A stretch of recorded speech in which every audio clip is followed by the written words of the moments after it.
I will do something where I show you different aesthetics. And I'm like, hey, look at these people. They're all left out and they're representing the Ruby style key. And I think a very normal response to that for a lot of people is just looking at these photos and celebrities and outfits and be like, wait a second, Rita, like what's going on? Because this woman on the left, she's kind of boho natural, and the lady in the middle, she's kind of edgy, and the girl on the right is kind of trendy. So how do these things really go together? And the way that they go together is through the essence, and that's what we are going to be talking about today. So the way that you are, which is the essence, is deeper than the differences in the aesthetic, deeper than the differences in the visual style. So it's not just about having the outfits that look the same, it's really about the underlying approach to style. Why is it that we land on outfits that have many similar visual elements? And this is really important because in my system, I will, for example, show you pictures of these two women, and I'll say, hey, these are both really good expressions of the Ruby style key. Because from my perspective, with my eyes, what is important to me isn't that these women have the same type of outfit. I actually think maybe these women would think like, oh, our aesthetics are really different, or like, I wouldn't want to wear that outfit. But to me, there is a lot of similarities behind the outfits that are more important than the visual differences. And that's what I also think creates a lot of the visual themes, right? So that's why I have, for example, examples of aesthetics where I have visual guides, because I do think there are visual themes for each of the essence quadrants, but these visual themes arise due to the similar essence that is behind it all. So that's why I can be like, okay, we have this kind of like sexy version, we have the old money version, the fun, playful version, this magical, ethereal version. They can all look very different, but you can achieve all of these looks and you can have all of these different aesthetics and styles just by following the Ruby style key and by embracing your essence, right? And that's why I really want to talk about that. It's something that goes beyond how things look, just like visual similarity, but that the visual similarity comes from the similarity in essence and the similarity in how we approaching style. Hi, everybody. Thank you for being here. So that's what we're going to do today. We're going to talk about the underlying story, and we are going to talk about this. What is the left-down essence? What is the Ruby essence? That's the theme. And before we get into that, I want to say two things. First of all, for me, the essence is like the starting point for the style journey. So recognizing yourself in the essence description, understanding how your unique way of being really maps onto the strengths and challenges you have in style is the starting point. And from there, have a lot of tools to help you work with that essence, which are grounded in the fact that this is how you approach style and this is what it's based on. I have this new Ruby audio course. It is 1 hour, and it's basically just a summary of all of the most helpful tools I have developed to work with the essence as is. And the announcement I want to make is that I have a lot of openings in my calendar for later this month. So if you're not sure if you have the left-down essence, the Ruby essence, or if you think you have this essence but you're not sure, what does it really mean for you, right? Like, what's your flavor of it? How can you start working with it? Whatever, then I would love to work with you, and I would just really love to meet you. That's my favorite thing. So those are my announcements. And now I want to talk about this left-down essence, right? So first, before we go into it, I just want to define essence one more time, especially for anybody who's new. So for me, I define essence as like the overall experience and the impression of you as a person. So this is both how you feel, kind of that experience of your inner world, but it's also how you come across, right? The experience of you for other people, the impression you give off. It's really kind of both that inner and outer world. To me, what's really important is that essence is not our personality exactly. It's like the overall feel of you, right? So personality trait could be something like you're really talkative, right? Or you're really creative, or you're really funny. You could be those things, you could not be those things, and that's not really related to whether you have the left-down essence or not. It is this overall feeling of you. And I know that for a lot of people, this is like coming into the system, this is just like a new concept, right? And it can feel a little bit different from other style system approaches because there isn't this checklist that's like, well, if your eyes are blue and you have a really cute face, then you have this essence. There isn't this kind of like checklist. And so in some ways it can feel a little bit like abstract, but just because this essence is abstract, energetic, and kind of a poetic concept, it doesn't mean that it is like only abstract. The reason why I based the entire style system on people's essence is because I think it is super tangible and really something that comes across through style, right? So when you know people whose visual presentation is really aligned with the way that they are as a person, that's really powerful. And you as a person watching this video have probably experienced wearing something that's really not you, but then people are like, oh, you look so great. But you're like, okay, and you don't really know what to do about it because people are telling you it looks good, but the feeling is just all wrong for you. So both, like, you know, when the essence and the clothes really clash, you can really feel it. And when the clothes and the essence are really aligned, you can also really feel it. And that's the goal in the system, is to align your essence with your clothing, which helps to kind of enhance that overall presence of you as a person and just, like, I don't know, improve life in so many different ways, right? That's the goal. Okay. So today we're going to, and hi everybody, I love you saying hi, thank you for being here. So today we're going to talk about the left down essence, that's the ruby style key. I put this here just to remind you that in the system there are like 4 different categories you can be. So you can be on the right, on the left, you can be up or the down. So ruby is the left down essence, and I have these sweet gemstone names because I just like that, but if you prefer left down, you can say that too. And that's the one we're going to talk about today. So left down essence, we're going to break it down by talking about like the 2 components, right? What is left, what is down, and how do those things uniquely combine into something important. So for the left essence in my system, I define this as your kind of personal energetic as a person is somebody who's capturing attention, bringing in, you have an enveloping personal energy. It is like intriguing, which means it invites curiosity, and your energetic gift, ability, and primary attunement is in sharing of your inner world. So in concrete style terms, what does this literally translate to if you have the left essence? For me, it translates into wanting to feel really grounded in self, wanting style to feel like it's true to you, and you want to like kind of feel free to be you. It's a desire to be guided by this inner impulse rather than by external structures. What I think is really helpful to note here is that like all human beings obviously crave authenticity, and I have very, very right essence, but of course I want to be true to me. The thing with the left essence is that you often, like, for you, it really feels like a big trade-off between receiving or responding to external ideas, expectations, structures, norms, and being true to yourself. So you kind of have to start with just the like, what do I want to wear? Who am I? What is like my personal energy? What is my identity? And then kind of work from there. You don't take that like inspiration from the outside context as much. So if you're a teacher or something, it doesn't help you, like in very practical, specific terms.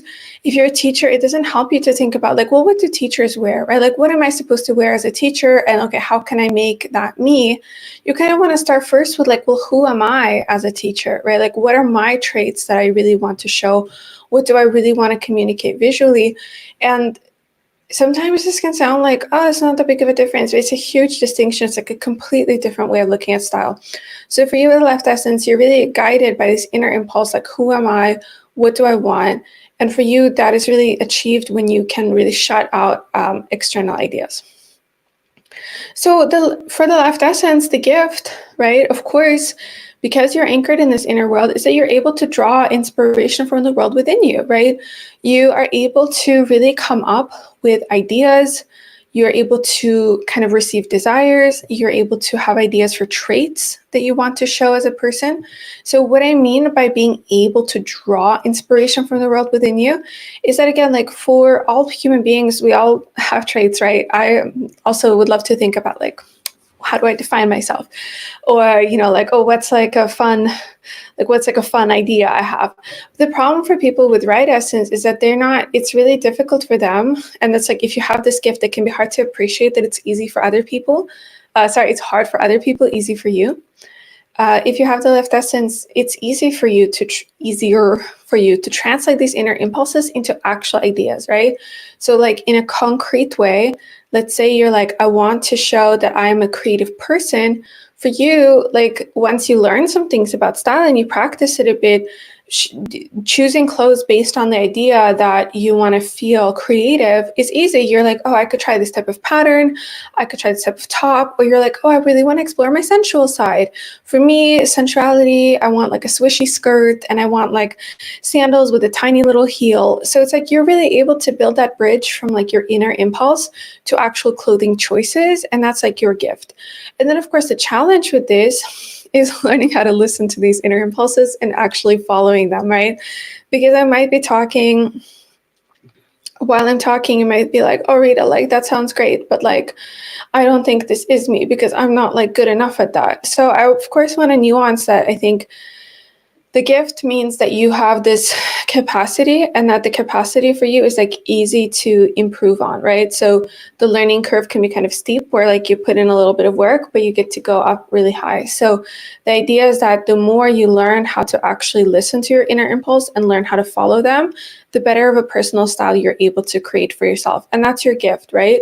And when I say detaching from external noise, I mean specifically for you, the challenge is letting go of the ideas of like, well, I'm 40 and this is how 40-year-old women dress, or like I'm menopausal, so I can't dress like this, or like I'm a mom, so I have to wear that, or I live in this type of city, so this is how I have to dress, or it's winter, we have to wear dark colors, right? There's so many different like layers of constant like, external like conditioning, honestly, like in rules and suggestions and praxis that we are constantly, getting directed at us. And for you, you're like very vulnerable with the left-hand essence. You're very vulnerable to these things. As I said, like for you, it's just a really big trade-off between getting caught up in these external guidelines and actually being true to yourself. So a really big challenge for you is to be like, I don't need to look like my friends or my colleagues. And maybe the style I like is kind of similar to theirs, but I will arrive to it by following my inner impulse rather than by trying to like dress like them, but like switch it up a little bit. So that's a really, really big challenge for you. So a lot of my style advice, right? Again, if you work with me, if you take the course, if you just interact with any of my materials in any way, most of my style advice for Ruby is actually focused on this. How do we push away from all of this really unhelpful baggage? And how do we like practice you actually listening into what you want? Because I have this style logic, right? And for Ruby, it's like you want to connect in with your inner qualities, right? So let's say you're a creative person, you want to wear clothes that help you feel like you're creative. If your clothes don't feel creative, you start to feel like you're maybe not that creative. So you really need the clothes to feel like you're a creative person.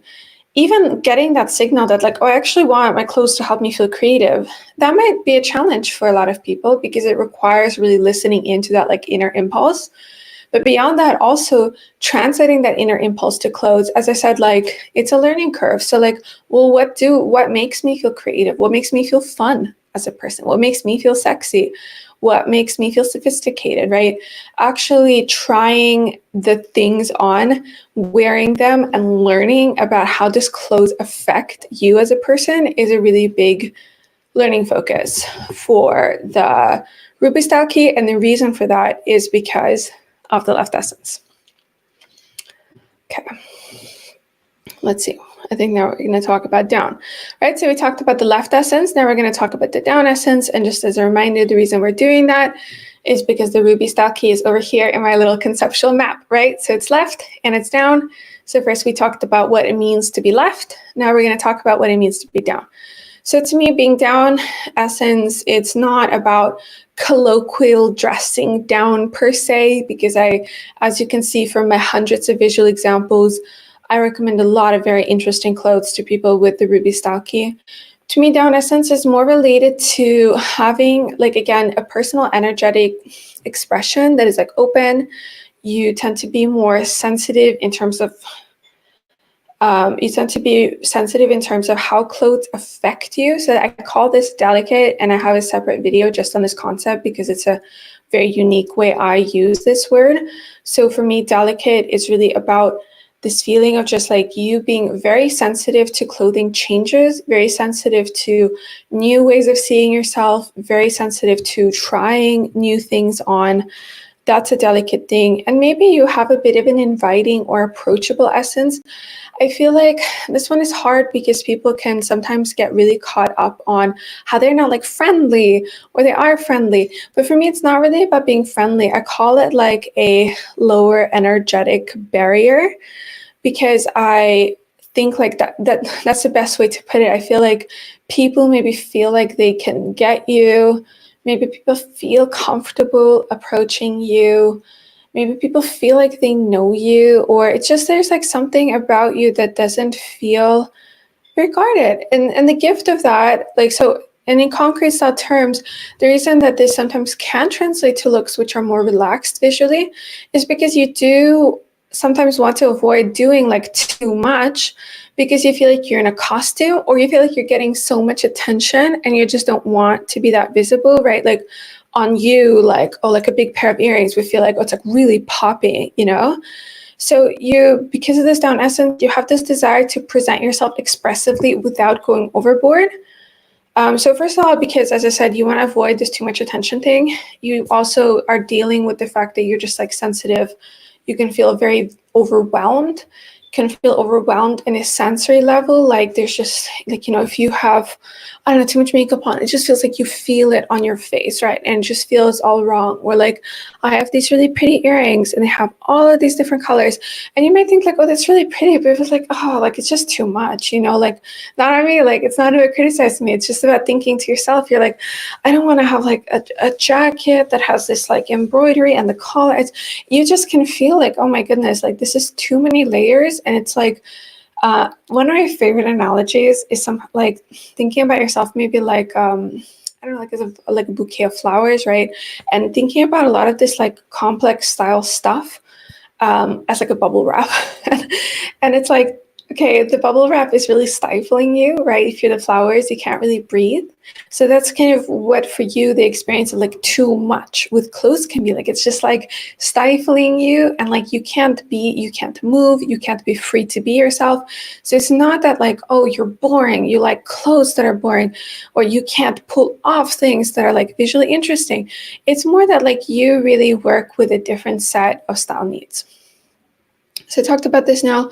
And the gift, I talked about this overwhelm challenge. But of course, for me, like we always have a gift when we have a challenge, right? And so I already mentioned that, okay, your challenge is that you can feel really easily overwhelmed. But the gift is like with your essence and the way that you are, you can give off such an impression of like authenticity, freedom. When you are actually listening into yourself and doing what you want, you can, it's like literally irresistible, powerful, like life-changing energy of like being comfortable with yourself. And that is so magnetic. It's so captivating. It's just, you know, everybody wants that. Like, I don't know, like it's a gift. It's a gift because other people really would love to have that ease of just like, yeah, this is what I like. This is what feels good for me. And that it's backed by this like full body confidence and knowing that you're doing exactly what's right for you, right? And not only is it about like, oh, that's like a really cool impression I make on people, and you know, people are jealous and people want it, but also what I wrote, like your gift is this like inner knowing of what works for you. What's really cool is that because you're really attuned in with your sensitivity, with the delicateness, with the slower energetic barrier, if you are really tuned into what feels good for you, and you know that you're judging yourself just based on like, how does this thing make me feel? It's like literal style superpower, because then you always know exactly what you need and know how to meet that need, and you know whether something is working or not, and you don't need to get somebody's approval. You don't need anybody's response or input. You just like, your voice is enough. And so we talk a lot about that, if you watch the Ruby style logic video, if you listen to the class or something, it's a lot about focusing on how can you cultivate this gift, right? Because it's not just something like, I don't want to give you the impression that like, if you're the Ruby style key, like you have access to all of these superpowers, like, you have to work with it, right? But what I'm saying is it's available for you. That is the gift you have. And then of course the challenge is the flip side of that. It's doubting the inner knowing. A lot of times with the Ruby, also I talked about in the other Moonstone stream, it's like if you feel like you as a person can feel easily overwhelmed or you receive way too much attention, right? Then you think, oh, I couldn't wear like earrings like that just to like, go on a call or something. And then you get into this like comparison and you're like, but I should like that thing, but I should do more. I should blah, blah, blah, blah, blah. And it's just like a lot of comparisons, a lot of ideas about how things ought to be. And the challenge is to redirect yourself away from this unhelpful ideas about what you're supposed to be doing. And the challenge is to direct yourself instead to the inner knowing, direct yourself into what is true to me, because ultimately like that is the really, really great gift of the down essence that it's giving you, right? And so as you can hear, there's like the challenges you need to work through. Probably recognize yourself in some of these. I don't know, like something like a lot of people here. I wonder if you recognize yourself in these challenges of like overwhelming, limiting yourself, doubting the inner knowing. Maybe you recognize yourself in the other challenges I mentioned with the left essence. Maybe you're recognizing yourself with that. Sorry, scroll fail. Maybe you are recognizing yourself in that challenge of actually being able to listen to that inner impulse, right? When I ask you, what do you want your style to make you feel? Maybe you're just drawing a blank. Or maybe, you don't know how to follow it. Maybe you have these ideas about how you want your style to make you feel, but you have no idea how to take those steps. Or maybe you're just like so caught up in all of these layers of external noise that you don't even know how to orient yourself to what you want. So the reason I'm listing these challenges isn't to kind of like criticize you or like be down on you. I just want to open the awareness to like likely what your style struggles are, because it's through overcoming the challenges and cultivating the gift. That's how you're going to get to your best personal style. And that's what I'm talking about all the time for the Ruby style key, whether it's the archetypes, whether it's a specific aesthetic, whether it's whatever. I'm always talking about how you can let go of these challenges, how you can get to the gifts.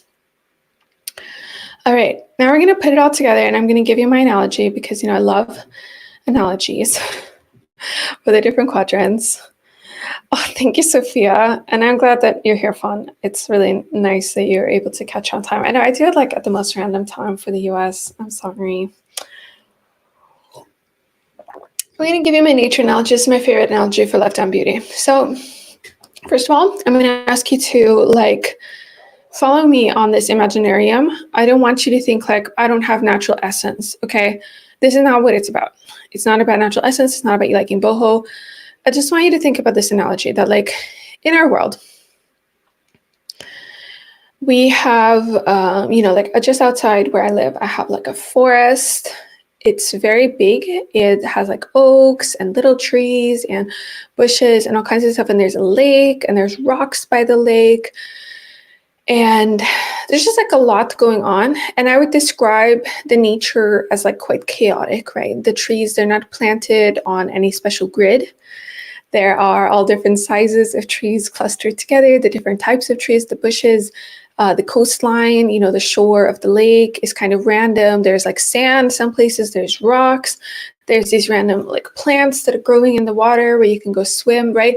And I want you to think about in general, like the chaos of nature as it is, but we don't perceive it necessarily as chaotic, but it is chaotic, right? So if you're thinking about like a desert or something, my mom, she loves Arizona, she loves Sedona or something like that. And so she's always showing me these pictures. And I was like, oh, it's like all these rocks and they're so big and they're so magnificent. And then the sky's there and there's some like random plants studied around. There's a bunch of dust, right? So if you're thinking about like nature as is a phenomenon, nature is like the most beautiful teacher of like isness that is, right? Like there's cycles, there's the day and night cycle, there's the seasonal cycles. There are these bigger planetary cycles right now with climate change. And there are other things going on that we don't even understand, and like it's just going in its own rhythm as is. And we as people can enjoy visiting some of these types of natures more than others, right? So I, as a person, I love the ocean. I want to go to the ocean. I don't want to go to the desert. I'm not a big desert girl. Love the mountains. I want to go to the Alps. Love the mountains, love the forest, love the ocean, right? You maybe love the desert. And then also, also people collectively, we kind of deem some nature things to be really beautiful, right? Like cherry blossoms. Everybody loves cherry blossoms. It's a huge cultural hit. So for these like 2 weeks, it's like, wow, everybody takes a camera. But despite the fact that people like notice, interact with, desire nature, comment on how nature is, or want it to be different, the nature just is, right? And the reason I hope this is not too an extended analogy, but I really want you to connect emotionally with it, with this like feeling from like the nature's perspective. It's just like true freedom, right? You're like, okay, that's cool that people like the cherry blossoms. That's on my schedule for 2 weeks out of the year. I don't need to have cherry blossoms 52 weeks of the year, even though I know people really like them. Or like, I know that people really find big oak trees to be impressive. That doesn't mean that every forest is just like a big oak forest, right? Or, here's like a beach that's really pretty, but the other beaches, they don't need to look like this.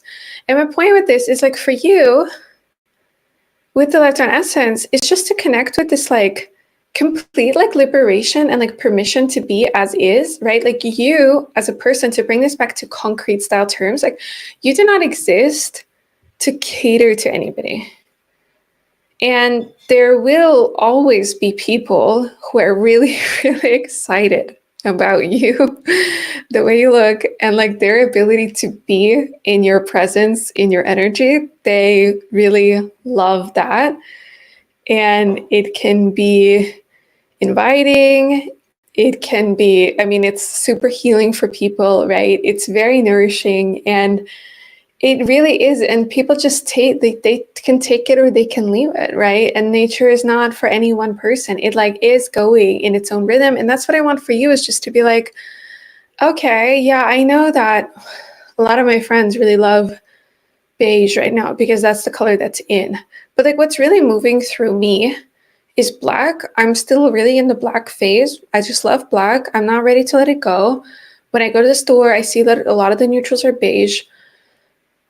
I don't want that. And it's like, just you don't need to become like a desert, just because somebody likes deserts. Like if you're a rainforest, that's what you're allowed to be, right?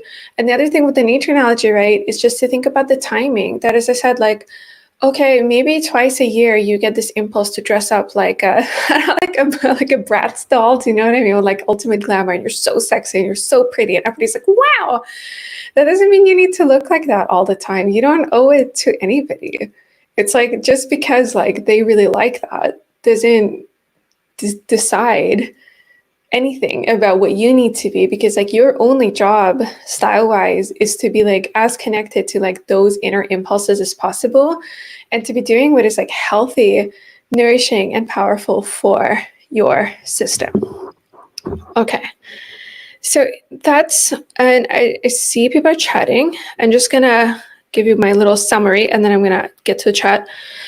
So for me, what flows from understanding that you have the left and down essence, what flows from this in the nature analogy is, first of all, you have to honor the impulse and what I call the energetic medicine of indulgence. I talk about that in the course. I think I have a video about it. I definitely have it on Instagram.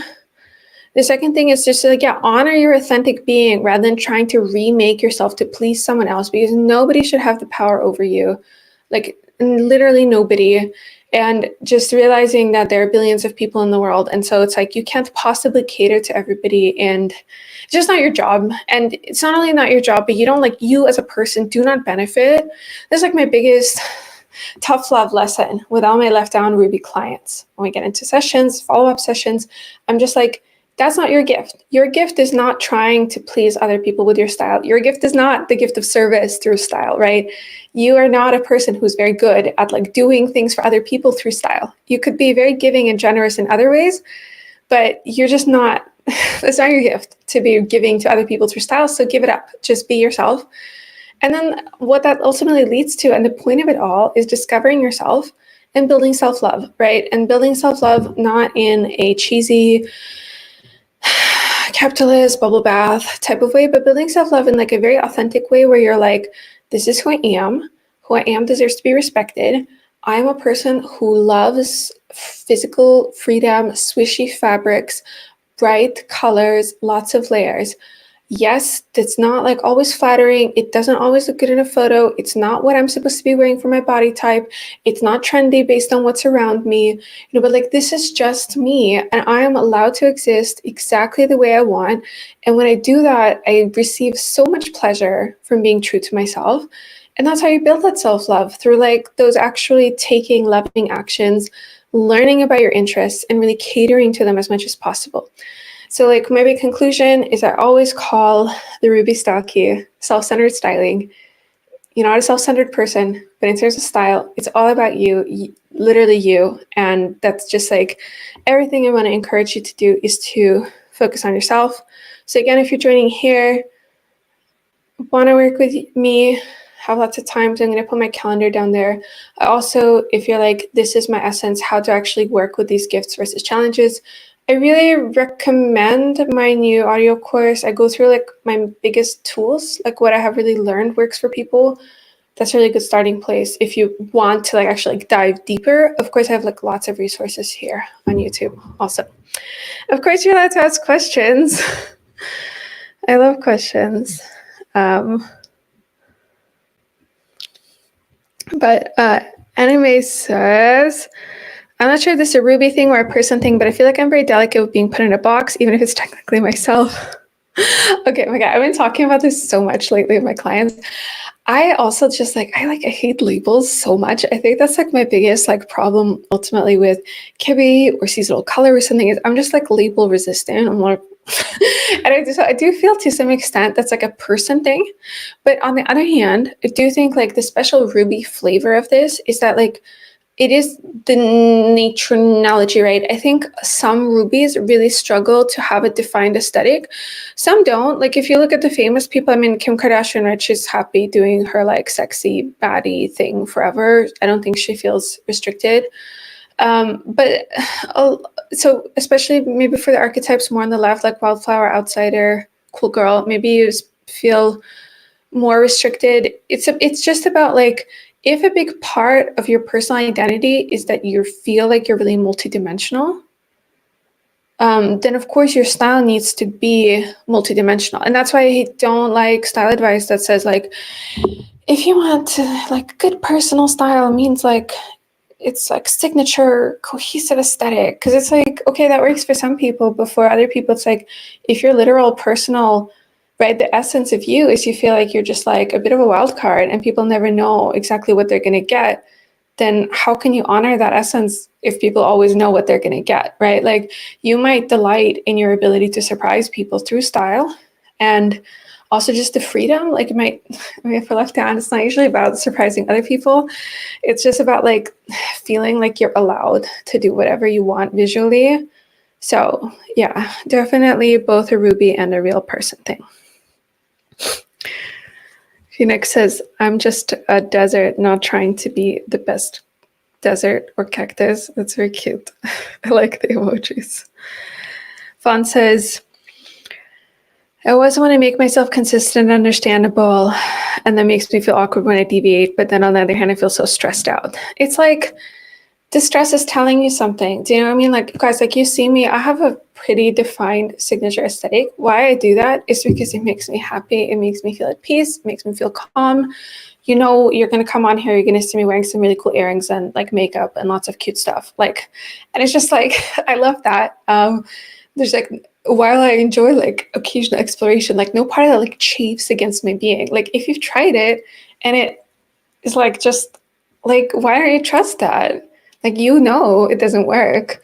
So the only reason you're hanging on to this like need to have the box is because like a bunch of people have told you that you need to have the box as a way of having good personal style. And they're just like saying stuff that works for them without thinking fully about whether it would work for everybody, which is fine and not a criticism. Sophia, you used to think I was left up. You said I was a trendsetter, put a lot of pressure on myself to have the right style. Okay.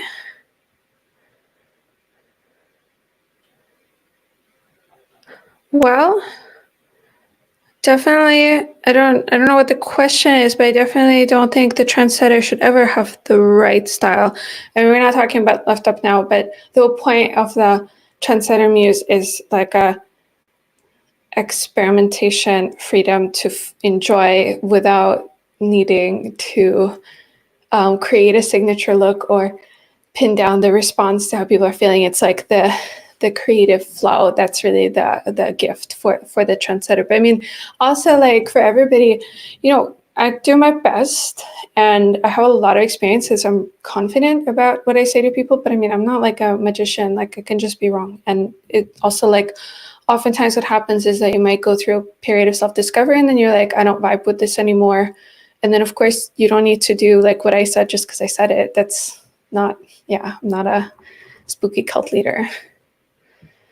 Oh yeah, so you're saying I don't need much external validation. So I'm wondering if I'm left down. I don't know. I mean, I don't think like the trendsetter is so much about validation. Yeah. I think it's really like if they just email me, yeah, I think it would be easier if you email me and then we can just chat about it because it's like weird to give very personal feedback in a stream format. Phoenix says, I tried capsule dressing. I need one for each version of me. Yeah, that's kind of a classic Ruby situation. Danielle says, I feel like I relate to Spicy Girl Next Door. Not super left. I want to invite the chaos of spice. How do I dip in and see what level is right for me? Oh my God, I love this question. So basically what you want to do is you want to kind of come up with like what I call a style dictionary, right? So you want to come up with like literal tangible things that you think have the spicy chaos. So the best way to do this, I have a video on visual interest. I have a video on the style dictionary. The best way to do this is just to like be a bit of a nerd and go through the different categories, right? So in terms of clothes, we always have like color, we have texture, we have pattern, we have silhouette, and we have like embellishments, detailing, accessories, etc., right?